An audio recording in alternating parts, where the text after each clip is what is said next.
Welcome to Garden Party, John. Thank you. Welcome to our little slice of the world. It is. Yeah. It's beautiful. Thank you. Every time I come here, I'm just completely blown away. Thanks. You've done a beautiful job. Today we're going to be talking about a couple of interesting topics. Landscaping from scratch. We'll also be talking about the plants that you've chosen and the flowers that you've chosen, and also talking about care for those plants. Mm-hmm. So please join us. We'll be right back.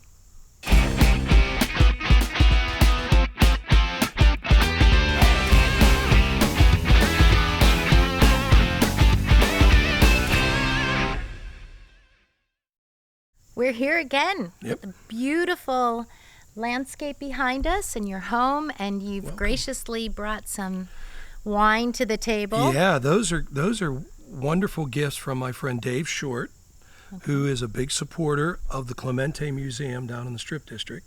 It's an amazing place, of course, for the great Roberto Clemente. Mm-hmm. And a big part of the museum is a winery that our buddy Dwayne Reeder started many years ago, and he's also the proprietor of the museum. And this wine is from Engine House 25, which is that was the number of the Pittsburgh Firehouse. Okay. Even though on this bottle of white, we see the number 21, of course, for Roberto Clemente. Okay. So Dave Short gave Michelle and I a case of this incredible wine. What? Oh, yeah. What a wonderful gift. What, was it a Christmas gift? or No, just- he was here for Corby Woodstock. Okay. And he's such a gracious, those that know Dave around town, he's such a generous man and just an all-around great dude.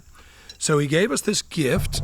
He brought us a bunch of white, and that's Cabernet, That's which we have beautiful. partially opened because I thought we would try that today. Yeah.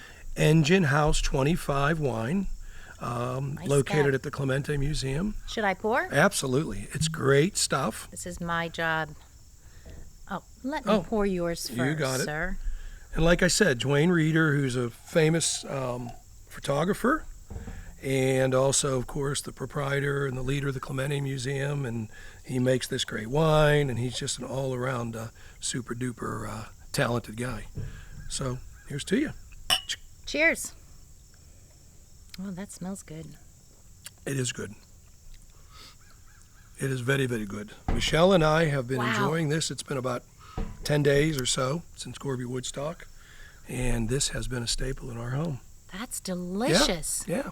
So, like I said, we got white and we got red Cabernet. It's got a little smoky flavor to it. Do you Yeah, have- I'm not a wine expert, but I know that it's good stuff. Yeah, that is delicious. Yep. Let me So cork thank this you, back Dave, up. and thank you, Dwayne. And we also have some great musical guests that Yes, we're going to we're gonna feature today. Yep. So I am going to be talking a little bit about Cheryl Ann Hawk. Mm-hmm. Wow, what a musician. If you've not heard her music, Yep. it's time to look her up online or take a listen. She's going to be featured today on our show. Yeah. The thing that I love most about Cheryl Ann is that she brings her daughter Cheyenne in often to sing. I caught Yep. a clip of her on YouTube the other day with Cheyenne, who is now probably 17. Yeah, she's I think she's a senior in high school, so that would be about right. Yeah. And she was like a little 3-year-old singing a song about 3 dogs. And little Cheyenne is like, roof, roof, Yeah. roof, roof. It was so sweet. Cheryl Ann's a wonderful mom, and of course we Yeah. know she's a great musician. Fantastic. Music is every part of her. I've been blessed over these past 5 years to record with her quite a bit, co-write, and of course we perform live. Yeah, you perform often, don't you? Yeah, we do. Okay. We do. With Cheryl Ann and Bob Zigarelli and I, we're developing a great chemistry. And along with Bob, Cheryl Ann has been a real blessing for me. And I think as I've gone through my vocal struggles and you've been working with me in lessons, and you've said it before, the more I work with those guys, the better I get. It's true. Yeah, you've said They've that many elevated times. you. They do, and also because it's more acoustically based, Mm-hmm. I'm able to hear better and focus a little more on the notes. And so Cheryl Ann has just been great. I'm so glad we're featuring her music today. Me too. And the other thing about Cheryl Ann is she's such a giving musician. You know, she's really so, when she plays, she's very supportive in her playing, but she can turn around on a dime and just command the space. Oh yeah, she has a great presence. Yeah, she And really a lot does. of great original music. And today we're gonna play some of that in the podcast. Absolutely. And the other And the other Borstal music- Boys. Yeah. My guys. My guys too. You know, these guys are rockers all the way. Lead singer Mark Ponsonby is one of my absolute favorite singers around here. What a range he has, and he's a sweetheart of a guy. Yeah. And Rocky and Vinny and the whole band. But what I love about them is no matter where they are, their performance is original music. I love that. They are committed to Yeah. original music. Yeah. And their original music is great. Yeah. And these guys are all, I hate to say old pros, but they are old and they are pros. So it's appropriate. So I'm glad that producer Jim has selected the Borstal Boys today for this program. Yeah, me too. Good. So take a listen in our break.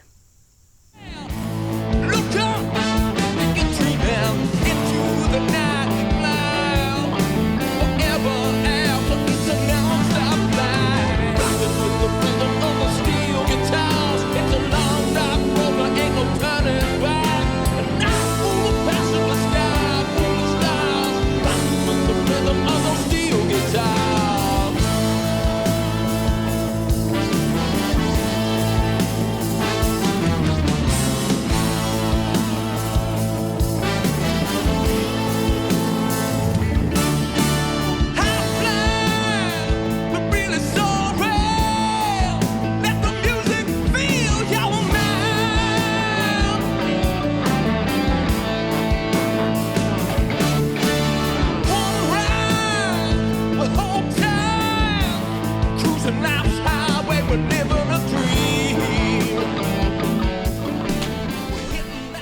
Welcome back. We're so glad you're here with us today. We're talking about landscaping and plants and flowers that we choose to create such a beautiful space here at John's house.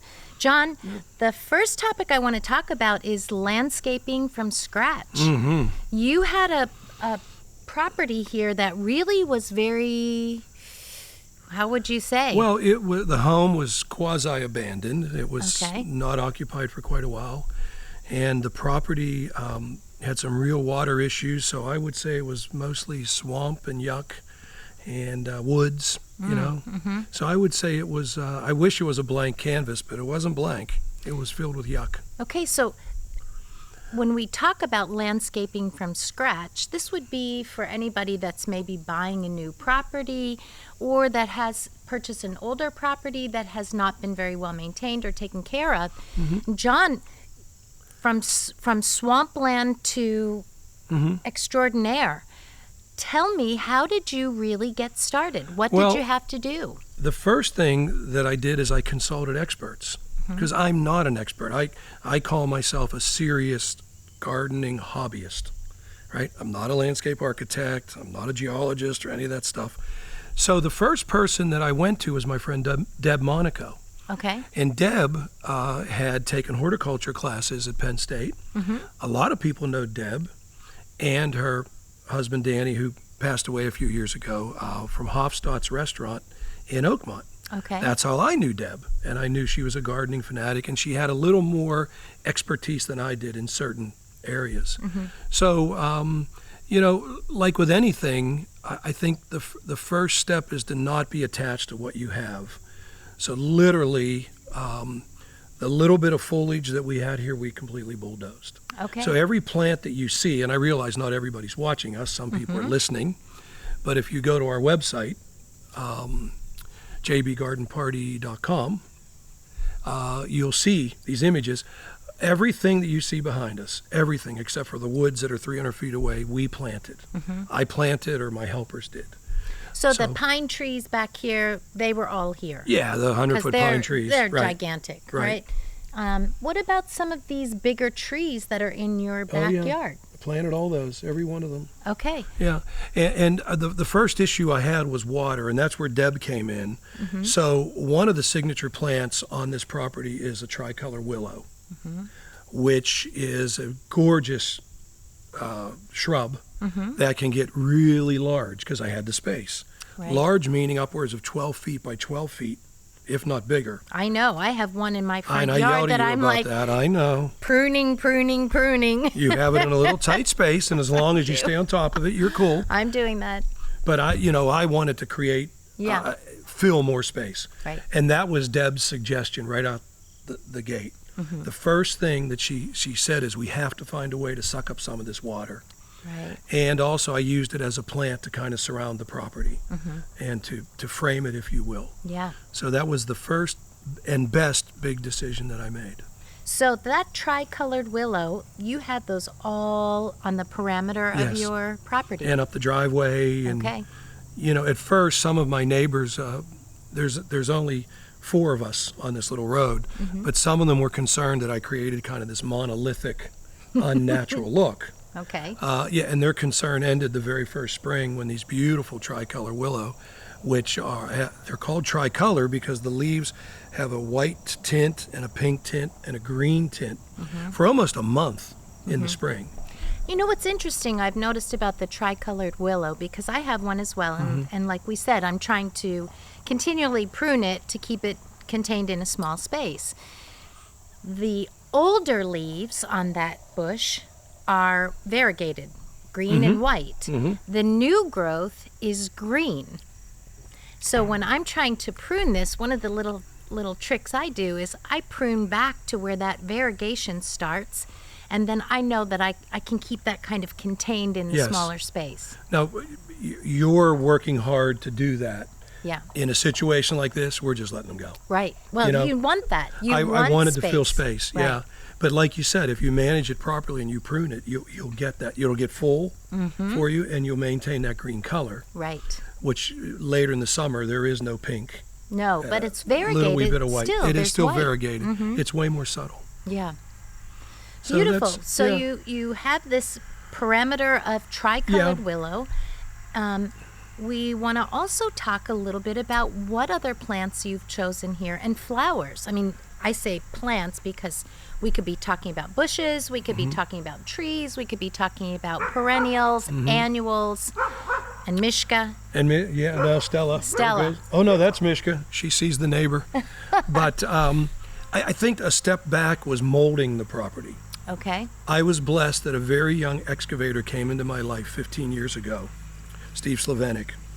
And together with Steve, we kind of had this vision for how we wanted to shape the property. Right. Now, again, there's a lot of land here. So if you were kind of building a new home in a development, that kind of thing wouldn't necessarily apply. Right. Because it's really clear and defined. So the molding was so important, and that impacted the plant selections. And I wanted to have year-round color, so you'll see a lot of annuals, a lot of perennials as far as flowers. And you'll see also a lot of perennial grasses. Okay, so let's talk a little bit about the perennial grasses. Okay. Because there's some ideas that some people find those grasses to be invasive Oh, species. sure. Absolutely. So tell me a little bit They about can be. that and how you've been able to maintain that, contain it so that it's Yes. not going crazy. Well, I use all maiden grass, Okay. which is manageable. So maiden grass is 3 to 4 feet high. Pampas grass could be 5-6 feet, and it goes crazy. I also periodically shed the areas with maiden grass. So I'll remove them. Like this fall, I'm going to probably remove about 20 of them on the other side of the property. So I thin the herd, if you will. Right. And I keep them very well defined. But I only use maiden grass. Okay. And I think it's much more manageable. And then when I dig it out, like I said, and I split it, I've got plenty of friends and people that come Right. by and they take them. So that's what I do. I have Yeah. some zebra grass, which is Yes. I have to stay on top Yep, of that. I love zebra grass, I but love it too, but it can be invasive. It can be very invasive, and that's one of the things that I try to do yearly is sort of cut and divide and thin the herd, so to Yep. speak, so that I have a more manageable clump of it as opposed to this big, monstrous, massive zebra grass that Oh, yeah. takes over. You could take one, even a maiden grass, which when Mm-hmm. you dig it out is about 3 feet in circumference, I'll get 6 or 7 plants out of that. Right.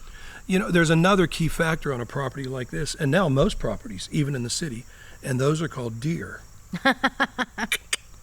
So you won't see a single rhododendron, you won't see an azalea, you won't see an arborvitae.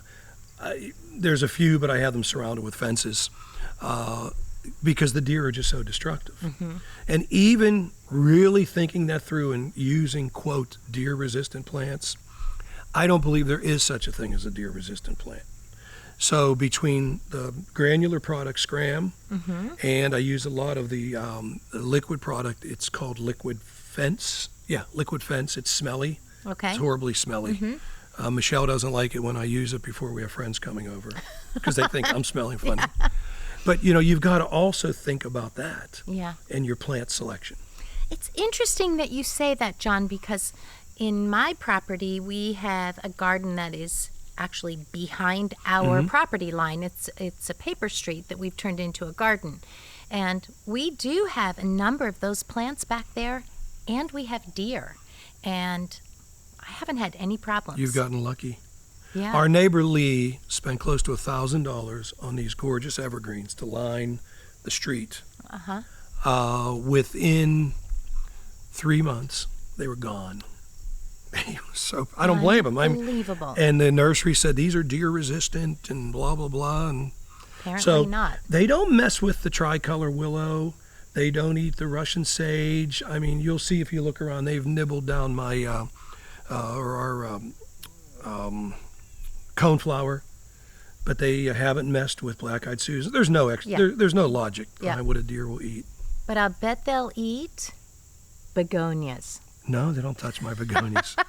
don't even get. I had to bring it up. I'm gonna be nice today. I know. I know. Last time I got angry with your attitude toward begonias, but I'm working this on is it. your gig today. I'm in so, therapy over it. You should be, I am. because as I'm sure that Jim has some footage of the begonias and how stunning they are. Yeah. We're gonna do more next year. Oh. Yeah. Just to. No, just because they're beautiful. Okay. I love it. The only reason I bring that up about begonias is because somebody in my neighborhood had a beautiful bed of begonias. Gorgeous. Mm-hmm. And one day I was out walking the dog and the whole thing was mowed down. From the deer? Gone. Yeah. Completely. Oh, I believe it. I don't know why they don't touch our begonias. Isn't that interesting? I don't know. There's no logic Yeah.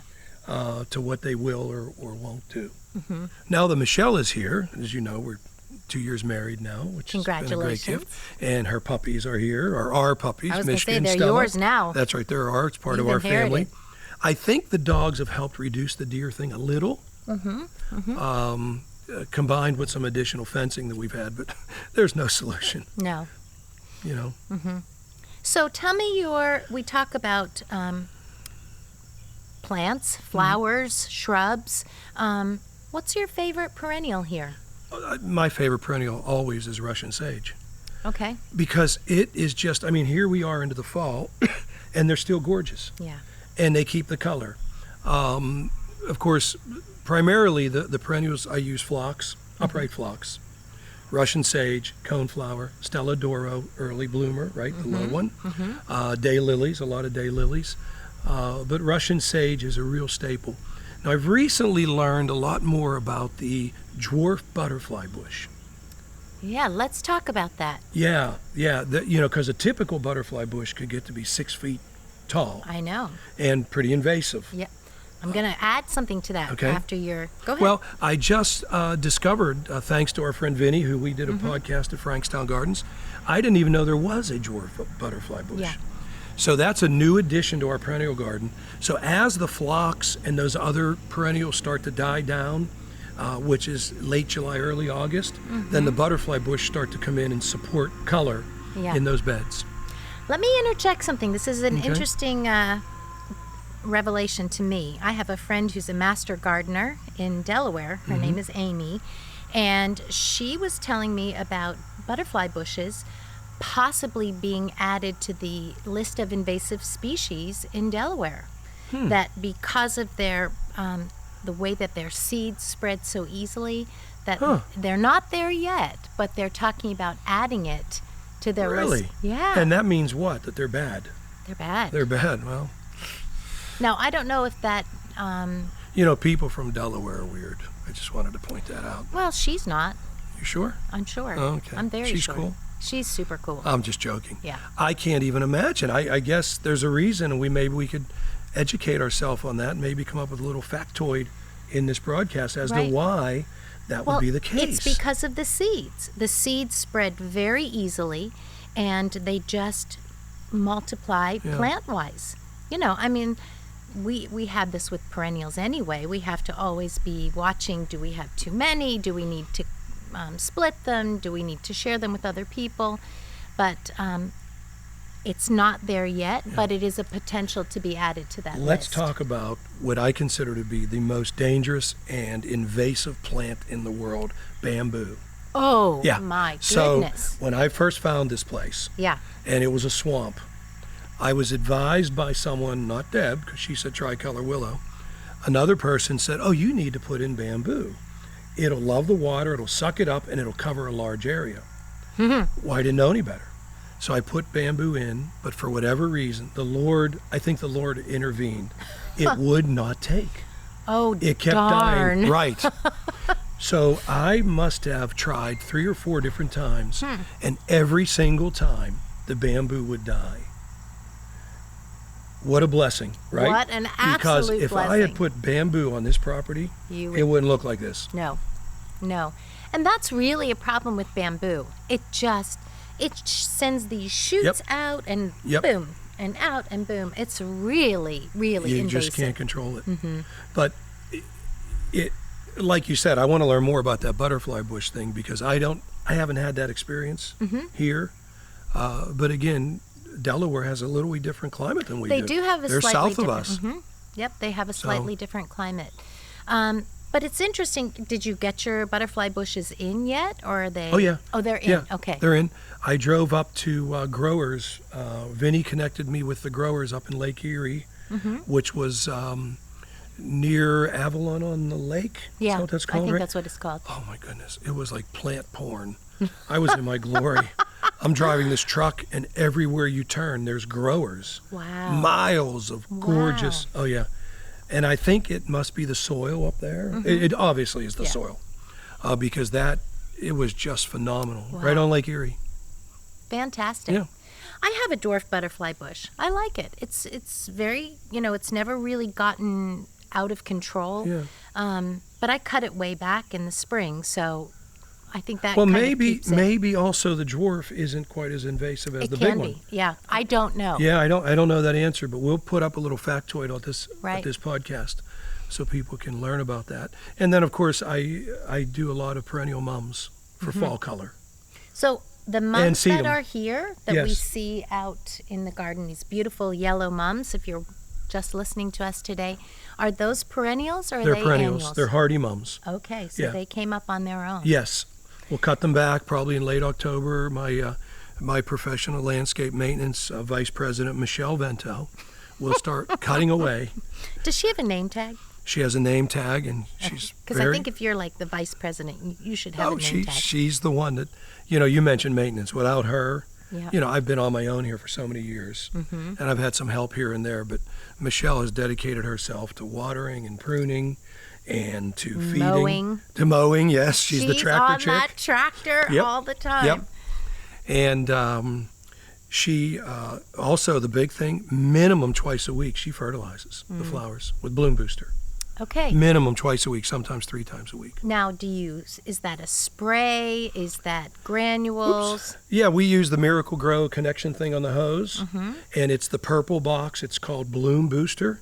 So it's very different from Miracle Grow, which is a general plant food. Bloom Booster is specifically for perennials and annuals, Okay. and the results are amazing. Yeah, I mean, they are clearly amazing because this garden, it's Yeah, so it's still got some colorful. good color. We are mid-September here in Pennsylvania, and usually by this time we're short on rain, and everything's dying and withering, and your colors are just That's all for spectacular, I got to give John. Michelle all that credit. Yeah, really Yep, spectacular. I plant it, and then she takes it from there. Fantastic.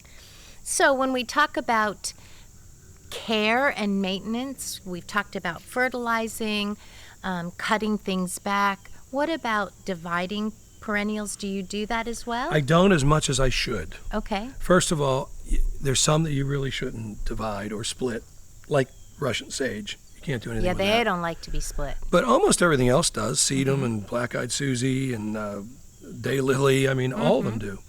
And it certainly would be a cost savings if I took the time to do that. And maybe later this fall I'll do that because I think that's when it should be done. Yeah. In mid to late October. You know, split them up and spread them around, and that's the beauty of perennials, that you know they can propagate themselves like a daylily will, Right. or a defined plant like sedum, autumn sedum.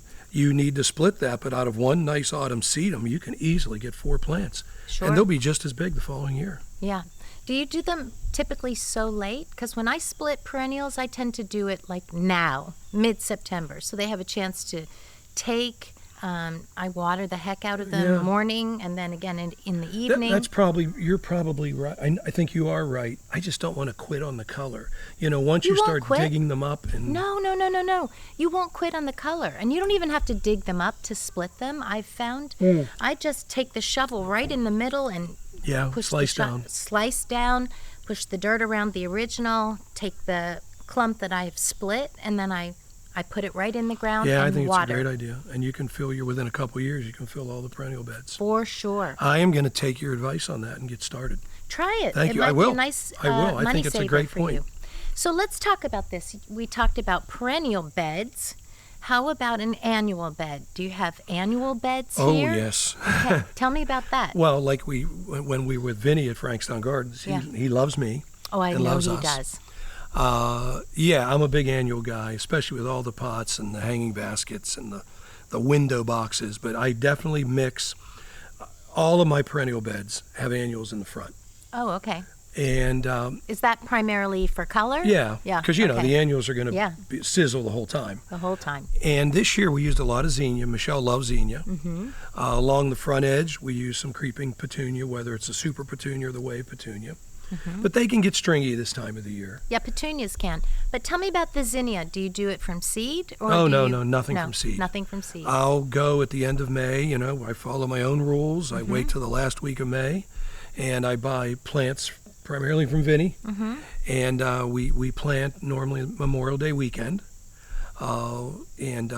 We've used zinnia, petunia, a lot of ageratum, the bluish Right, ones. right. Of course, begonia, but we won't talk about begonia. No, that's off limits. We won't go there. We didn't this year, but I normally use a lot of Dusty Miller, Okay. the silverish. Yeah, that's really things. pretty. But the perennial beds are getting bigger, so I'm actually using a little less annuals. Using less. I'm curious about the zinnias. I'd like to go on and talk a little bit more about that because I started zinnia by seed in probably end of February. Okay. And I put them in the ground and they were like nothing. They were wilty and unhappy. And finally, I was probably by June, I thought, I'm not watering you anymore. If you make it, you'll make it. If not, tough luck. Well, lo and behold, I come back from vacation in the beginning of September and I've got like Really? 25 zinnias. Yeah, I don't know and how to they're explain it. beautiful. Yeah, I know. Vinny mentioned when we were with him that zinnia is one of his top sellers. Yeah. And it's so hardy. But they don't bloom until later, No, right? no, ours were blooming from day one. Really? They did not stop. They're still not stopped. Now, mean, are they you're the gonna tall see ones or the short ones? Tall ones. Okay. Yeah, when we say tall, I don't mean 3 or 4 feet. Is that what you're saying? So there are tall zinnias and there are short zinnias. What are you calling short? 15, 16 inches? Yeah. Okay, well, Those these are are short short. ones. Because I have the tall ones. Yeah. They're probably 3 feet. Oh, no. These are about 16 to 18 Okay. inches, yeah. So I we wonder love if 'em. there's a difference with the zinnias if the shorter version blooms through the whole season because the tall ones, they didn't bloom. Honestly, nothing until we came back from the beach. I really don't know. Maybe that's another factoid that we've got to Yeah, look up. that's interesting. I don't know the answer on that. I'll tell you another real hardy annual that's almost indestructible, and that's vinca. Not vinca the vine, vinca the flower. Okay. Pinkish flower, and you could literally not even water them and they survive for some reason. Well, why don't we take a little break here for Okay. some music, and then we'll come back and talk a little bit more. Sometimes it takes a while to just let go of the things you know. Make you feel like you're more than just a little bit crazy. With just a little smile from folks who know when you lost your glow, can pick you up just enough to lift you up, and then maybe you remember what you are craving. You remember who you are. You remember why you're amazing. You remember when you are far from the place where your grace can be spreading like wildfire. All you need is some love and some gratitude. Sometimes you need some time. Wasn't that fantastic music? Absolutely. I just love There's so it. much talent in Pittsburgh. Well, you know that because you I work with. do. I'm always surprised by some. Well, I'll mention names. Oh yeah, that's my student. That's my student. That's or was my Or student. was my student. Like Yeah. we had that little discussion we were just talking yesterday. about Joe West. Yeah. Joe down in Nashville writing hit records and Yeah. with Dave Pahanish, and you know everybody. So do you. Yeah. We're the dream team. Oh yeah. So, John, I want to ask you a little bit about maintenance. Okay. What's your maintenance schedule? Well, let's start with two big things: watering and weeding. Okay. All right. Both are critical, and you just can't slack off. Yeah. You know, first of all, with hanging baskets and potted plants and window boxes, that's daily watering in the hot summer. For sure. Absolutely. Especially, you cannot overwater a hanging basket. Right. And so that's critical. And again, I give Michelle so much credit because, She's doing the work, oh, right? sure. I mean, I do have a sprinkler system here which covers big areas, but you have to water by hand. Yeah. And then weeding, you let that get out of control, you're just going to have a mess on your hands. Well, let me So bring, every Sunday we weed. you weed every Sunday. Every Sunday.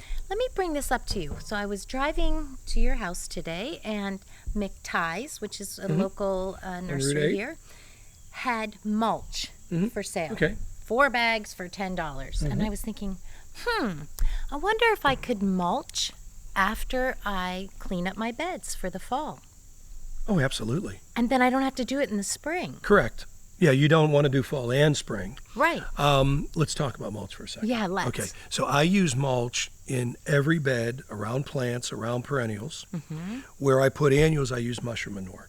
Okay. Now, I like to mulch in the spring because I use black dyed mulch. Right. Which So do I. might be a little bit of a sin to use black dyed mulch. Yeah, but it looks so clean. It and- does. Yeah, I agree. So the mulch that you see around here it was put in March, April, and May, right?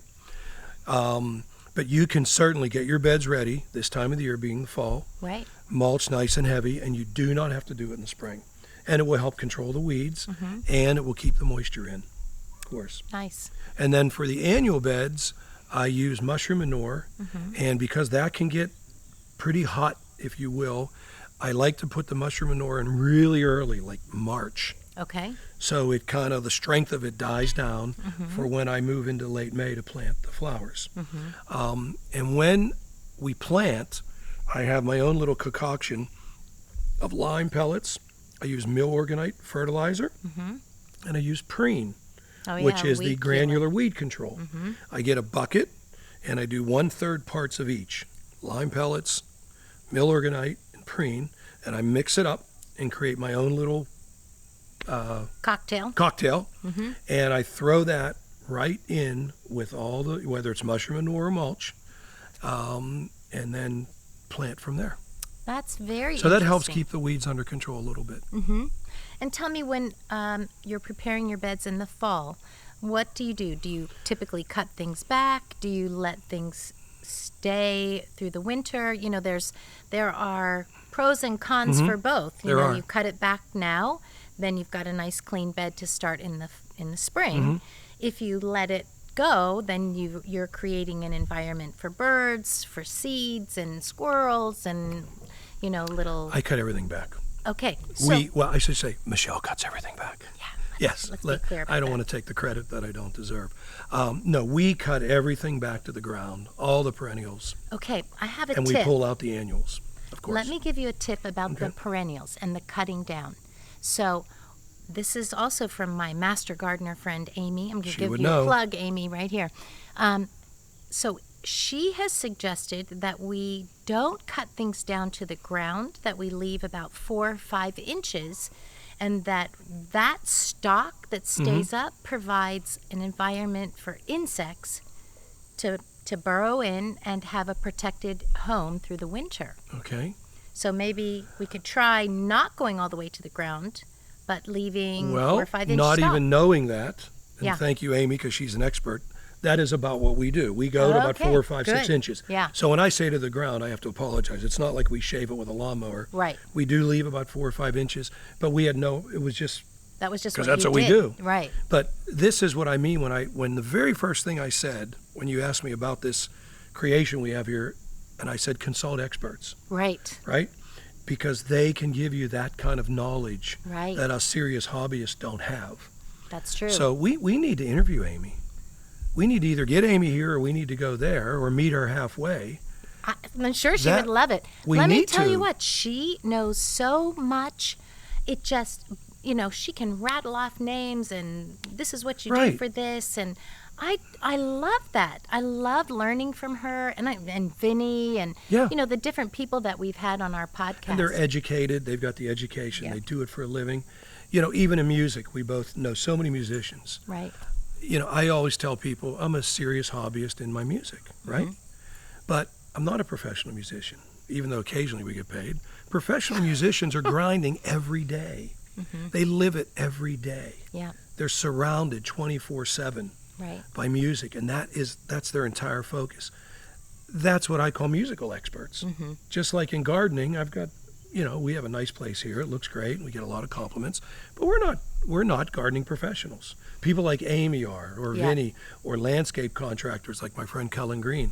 They're grinding away every day in Right. this world. Right. And there's, I think that's the beauty about having friends in lots of different circles is that we really can learn and Oh, my. share information. And to me, it's always about like broadening. What can I learn from Absolutely. this? So, Yep. So there's a lot, we're very proud of this. I found this place about 15 years ago, and there was nobody living here, and the house was filled with snakes. ooh, I don't like snakes, There but was they're no good in the electricity. garden. No, I don't like snakes either.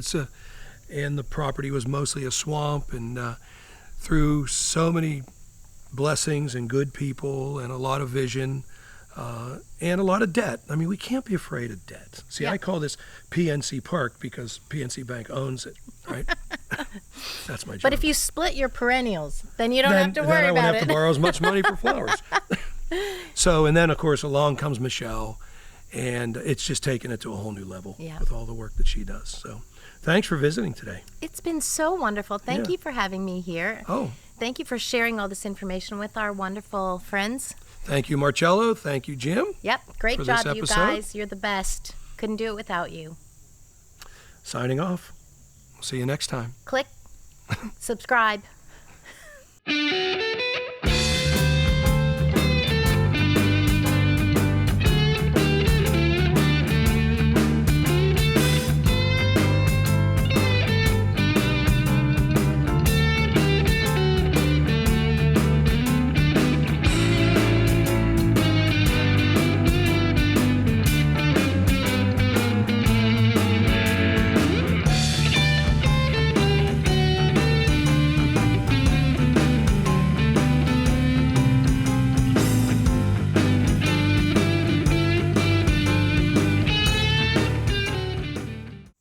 Thank you for joining us today. Please check out our website at jbgardenparty.com. We're also on a YouTube channel. Click subscribe and ding the bell for notifications. It's good to ding the bell. Plus, we are on all of the podcast platforms for audio of these shows. Thank you. Thank you.